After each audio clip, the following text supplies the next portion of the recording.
Speaker and life coach.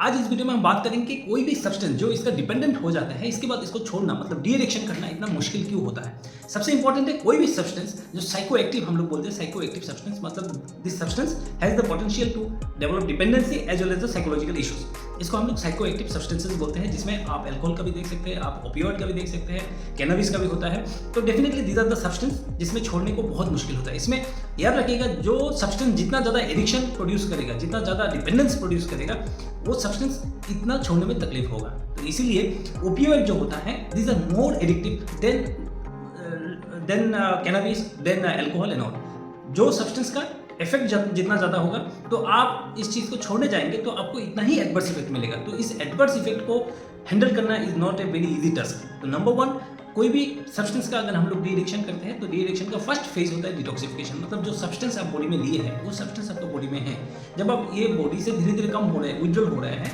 तो इस withdrawal symptoms को आपको ट्रीटमेंट करना बहुत जरूरी होता है, क्योंकि बहुत पेनफुल सिचुएशंस होते हैं, लोग अलग अलग एक्सपीरियंसेस करते हैं। तो इस चीज़ को आपको बहुत मेडिकली आपको हेल्प लेके इस चीज़ को डिटॉक्सिफिकेशन करना होगा। इसके बाद हम लोग डी एडिक्शन प्रॉपर में आते हैं कि सब्सटेंस को कैसे दूरी बनाया जाए, सब्सटेंस को कैसे दोबारा नहीं लेने के लिए लोगों को प्रेरित किया जाए। तो ये डी एडिक्शन प्रॉपर होता है। तो first phase detoxification, then next phase is the deaddiction. तो डी एडिक्शन में हम लोग कुछ ऐसा सब्सटेंस देते हैं जो कि दारू पीने का मन कम हो जाएगा, लेकिन ऐसा नहीं है। लोगों का बहुत सारा गलतफहमी ऐसा होता है, चाहे वो फैमिली मेंबर्स हो, चाहे वो पेशेंट खुद हो, उनको लगता है कि कोई भी ऐसा कोई मैजिकल दवाई होगा जो डॉक्टर के पास जाएंगे और ये खाने के बाद हमको दारू पीने का मन ही नहीं होगा, हमको सब्सटेंस लेने का मन ही नहीं होगा। ऐसा कोई दवाई नहीं है। यस, आपका जो क्रेविंग है, आपका जो इच्छा है, आपका जो साइकोलॉजिकल डिपेंडेंस होता है, जिसमें आपको सब्सटेंस लेने का बहुत इच्छा होता है, इस चीज़ को थोड़ा सा कमी किया जा सकता है। लेकिन ultimately everything is dependent on your will. अगर पेशेंट छोड़ना चाहते हैं तो देयर आर वेज, अगर पेशेंट छोड़ना नहीं चाहते वहाँ पे भी बहुत सारे रास्ते हैं सब्सटेंस को दोबारा प्रोक्योर करना और लेने का।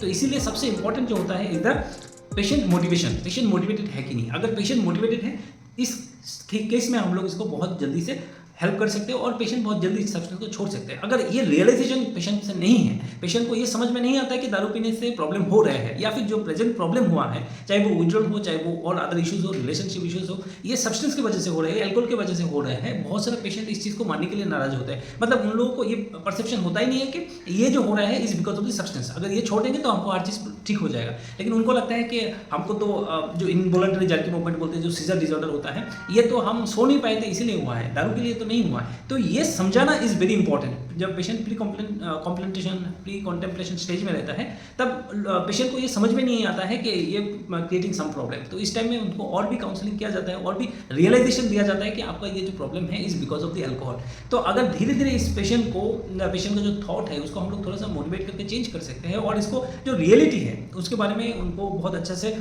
इन्फॉर्मेशन दिया जा सकता है, समझाया जा सकता है। तो डेफिनेटली दिस पेशेंट को हम लोग धीरे धीरे मोटिवेशन का अलग अलग साइकिल में लाके उसको हम लोग हेल्प कर सकते हैं कि ड्रग से डी एडिक्शन हो। लेकिन ये इतना आसान नहीं होता है। There are so many triggers. ऐसा ट्रिगर्स होता है जिसके लिए दारू पीने वालों को ना मतलब छोड़ना बहुत मुश्किल होता है। सबसे इंपॉर्टेंट जो होता है कि अपना दोस्ती यारी बर्बादी का एक रास्ता होता है। अब देखेंगे मैक्सिमम लोगों को जो दारू पिलाने के लिए जो प्रेरित करते हैं, तो उसमें फ्रेंड्स का ही सबसे बड़ा हाथ होता है। तो डेफिनेटली फ्रेंड सर्कल जो है वो यूजुअली चेंज करना is not very easy task. तो इसके लिए बहुत दिक्कत होती है। जैसे पेशेंट हॉस्पिटल में आए हैं, ट्रीटमेंट हम लोग कर दिए, पेशेंट अभी थोड़ा सा अच्छा महसूस हो रहा है, तो फिर कम्युनिटी में जाएंगे, अपना घर जाएंगे, तो वहाँ पे फ्रेंड्स का बर्थडे होगा, बर्थडे में पार्टी होगा, पार्टी में दारू रहेगा, तू नहीं पिएगा तो कैसा होगा, मेरा बर्थडे है। तो this are the emotional cues. क्या होता है ना, इमोशनली मोटिवेट किया जाता है पेशेंट को दारू पीने के लिए। तो इसीलिए जो दोस्त है, आपको ये बहुत सोच समझ कर लेना है कि किस दोस्त का बात हमको मानना है, किसका नहीं मानना है। तो ये अगर आपके पास पावर आ जाता है, ये मतलब आपका ऑथोरिटी आ जाता है कि हम अपना माइंड को कंट्रोल कर सकेंगे, तो डेफिनेटली आप अल्कोहल छोड़ सकते हैं। तो एक फ्रेंड्स हो गए। दूसरा क्या होता है,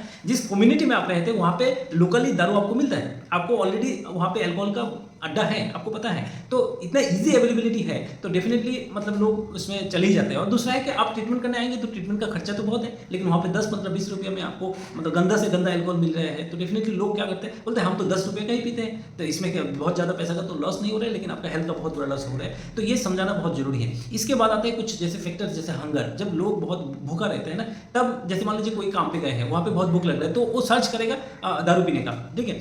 आपको बहुत गुस्सा आ रहा है, तो गुस्सा जब आएंगे फैमिली इश्यूज होगा, बहुत सारे इश्यूज़ में आपको गुस्सा आ सकता है। जैसे गुस्सा आएगा तो गुस्सा को शांत करने के लिए आप अल्कोहल की तरफ जाएँगे। आपको नींद नहीं आ रही है, आप अल्कोहल की तरफ जाएँगे।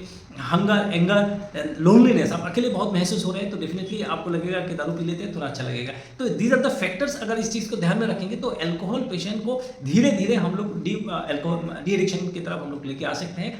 ऐसा बहुत ज़्यादा टफ नहीं है, लेकिन बहुत डेडिकेशन चाहिए from the patient as well as from the patient party, patient attendant, caregiver as well as from the treating doctors and psychologist. तो ये बहुत एक सर्कल्स है, ये बहुत लॉन्ग प्रोसीड्यूर है। अगर आप इस चीज़ को बहुत अच्छे से मानते हैं तो डेफिनेटली आपको अल्कोहल से बाहर निकलने का उम्मीद तो है। तो अगर आप या फिर आपका फैमिली में या फिर आपका रिलेटिव में किसी ने भी अल्कोहल रिलेटेड कोई भी इश्यूज में सफ़र कर रहे हैं, वो छोड़ नहीं पा रहे, तो डेफिनेटली आप इस चीज़ को थोड़ा सा वीडियो शेयर करके हेल्प कर सकते हैं। और इस नॉलेज को सिर्फ अपने पास मत रखिए, उसको शेयर कीजिए। जो भी अल्कोहलिक पेशेंट है उनको अकेले रहने मत दीजिए।